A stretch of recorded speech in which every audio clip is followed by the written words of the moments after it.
ಶ್ರೀ ಗುರುಭ್ಯೋ ನಮಃ. ಹರಿ ಓಂ. ನಾನು ನಿಮ್ಮ ಭೈರವಿ.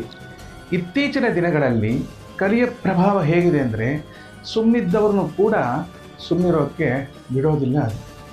ಅದು ಯಾವುದೋ ಒಂದು ರೀತಿಯಲ್ಲಿ ಕೆಲವು ವಿಷಯಗಳನ್ನು ಕುರಿತು ನಕಾರಾತ್ಮಕವಾಗಿಯೋ ಸಕಾರಾತ್ಮಕವಾಗಿಯೋ ಏನೂ ಅರಿಯದ ನಮ್ಮಂಥವ್ರನ್ನ ಕೆರಳಿಸಿ ಪ್ರೇರೇಪಿಸುತ್ತದೆ. ನಾನು ನಿನ್ನೆ ಮೊನ್ನೆಯೋ ಒಂದು ಸುದ್ದಿವಾಹಿನಿಗೆ ಯೂಟ್ಯೂಬ್ ಚಾನಲ್ಗೆ ಸಂದೇಶ ನೀಡುವಾಗ ಹಾಗೆ ಆಯಿತು.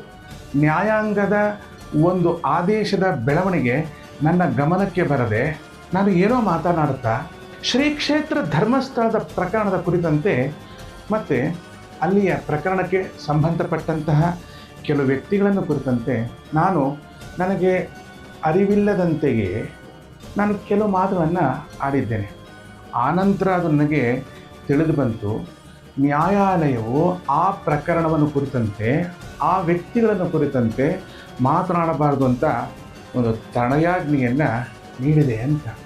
ಜೈ ಶ್ರೀ ಮಹಾಕಾಲ್ ವಿಶ್ವಮಾತಾ ಗೋಮಾತಾ.